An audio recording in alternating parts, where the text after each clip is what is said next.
அன்பார்ந்த முருக பக்தர்களுக்கு வணக்கம். நான் ஜெயமிஸ் கோபி.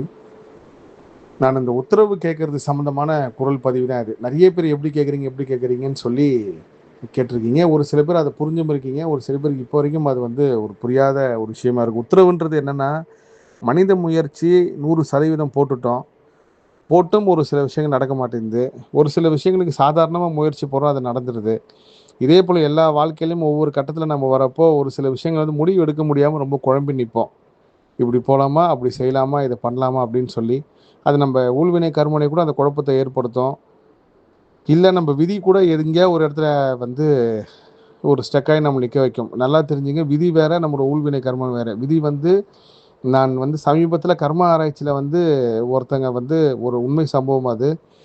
அவங்களுக்கு ஒரு நல்ல வாழ்க்கை கொடுக்கணும்னு சொல்லி ஒருத்தங்களை அங்கே அவங்க அவங்க சாதாரண இடத்துல இருக்கிறவங்கள கொண்டு நல்ல இடத்துல வைக்கிறாரு. ஆனால் திரும்ப அவங்க அதுதான் எனக்கு வேணும் அப்படின்னு சொல்லி போகிறாங்க அப்படின்னு சொல்லி சொன்னார். அப்போ அவர் என்கிட்ட கேட்ட கேள்வி என்னென்னா, அவங்களுக்கு நல்ல லைஃப் கொடுக்க நான் நினச்சது சரியா தப்பா, இல்லை அவங்க இதை அனுபவிக்கக்கூடாதுன்ற விதியான்னாரு. அப்போ நான் சொன்னது என்னென்னா, ஐயா, அவங்களுக்கு எப்போ இதெல்லாம் கிடைக்கணும் இருக்கோ அதான் கிடைக்கும். அதே சமயத்தில் நீங்கள் நல்ல நோக்கத்தோடு தான் செஞ்சுருக்கீங்க. அந்த 2 நாள் அவங்கள நீங்கள் நல்லா பார்த்துட்டோன்னா அந்த கண்டிப்பாக அந்த புண்ணியம் உங்களுக்கு சேரும். ஆனால் அதே சமயத்தில் அவங்க அதை அனுபவிக்க எனக்கு விருப்பம் இல்லை, அவங்களே சொல்லிட்டு போகிறாங்கன்றப்போ அவங்களை இதுக்கப்புறம் ஃபோர்ஸ் பண்ணாதீங்க என்ன. ஸோ இந்த இடத்துல விதியும் வேலை செஞ்சுருக்கு, ஊழ்வினை கர்மனையும் பர்ஃபெக்டாக வேலை செஞ்சுருக்கு. அப்போ எப்போல்லாம் நம்ம வாழ்க்கையில் குழம்பி நிற்கிறோமோ அப்போ நீங்கள் முருகர் 100% நம்புறீங்க. நான் என் முருகன் எனக்கு காட்டின வழி நல்ல வழியாக தான் இருக்கும். அது இன்னைக்கு தப்பாக இருந்தால் கூட நாளைக்கு கண்டிப்பாக அது சரின்னு சொல்லி முருகரை உணர்த்துவார். அப்படி ஒரு அதீத நம்பிக்கை போனதுக்கப்புறம் தான் நீங்கள் அந்த உத்தரவு கேட்குறப்போ அந்த இயற்கை சக்தி உங்களுக்கு கை கொடுக்கும். ஒரு விஷயம் செய்ய போகிறோம், இல்லைன்னு இதை செய்யலாமா வேண்டாமா அப்படின்னு நீங்கள் எழுதி போட்டு ஆத்மார்த்தமாக இறைவனை நம்பி நீங்கள் அந்த சீட்டு ஒரு குழந்தை மூலியமாவோ இல்லை நீங்களாவோ இல்லை எங்கேயா ஒரு இடத்துல யாரும் எடுக்க சொன்னால் கூட அதில் வர்றது கண்டிப்பாக 99% அப்படின்னு சொல்லி நான் ஏன் சவால் விட்டு சொல்ல மாட்டேன்னா, இயற்கை முன்னாடி சவால் விட்டு சொல்லக்கூடாது. சமீப காலமாக நிறைய ஜோதிடர்கள் நிறைய கணிப்புகளை சவால் விட்டு சொன்னாங்க, நீங்கள் பார்த்துருப்பீங்க. எல்லாருமே சாதாரண மனிதர்கள் தான். எல்லாருமே இயற்கை கீழே ரொம்ப சமமானவர்கள் தான். யாரும் உயர்ந்தவர் தாழ்ந்த கிடையாது. ஆனால் யாரெல்லாம் சவால் விட்டு சொன்னாங்கன்னா அவங்க சவால் நடக்காமல் போச்சு பாருங்கள். இதுதான் இயற்கை ரொம்ப கண்காணிச்சுட்டே இருக்கும். ஏன் இந்த உத்தரவு நான் 99% அந்த 1% தப்பாக கூட ஆறலாம், அதை நம்ம நேரமாக இருக்கலாம், அது எப்படி வேணாலும் மாறலாம். ஆனால் 99% அது 100% சக்ஸஸ் ஆகும். நீங்கள் ஆம்பிள்னு எழுதி போட்டும் கேட்கலாம், இல்லை உங்களுக்கு நினச்ச பூவை போட்டு கேட்கலாம், இந்த பூ அதை நான் செய்கிறேன் அப்படின்ட்டு. ஆனால் ஒரு தடவை தான் கேட்கணும். நம்ம இஷ்டத்துக்கு 3 தடவை 4 தடவை போட்டு கேட்டவங்களும் எவ்வளோ பேர் இருக்காங்க.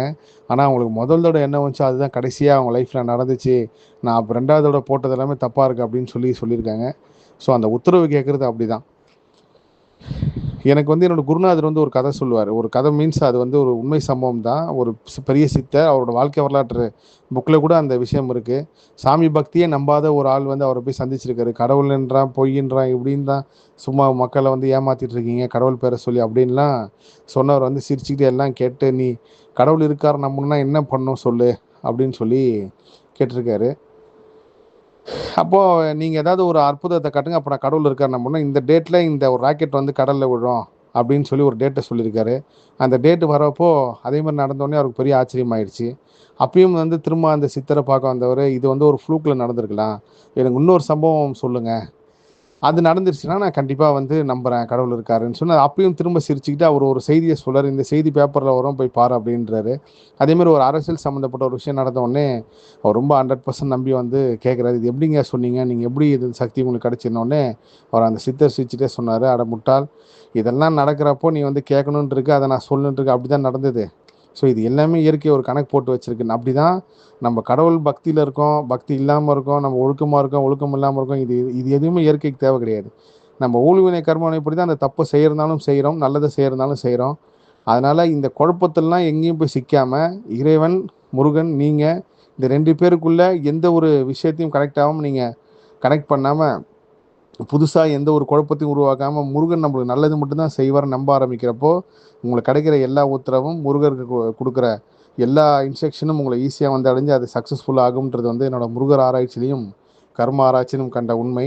நிச்சயம் இந்த முயற்சி பண்ணி பாருங்கள். எல்லா புகழும் முருகனுக்கே. நன்றி.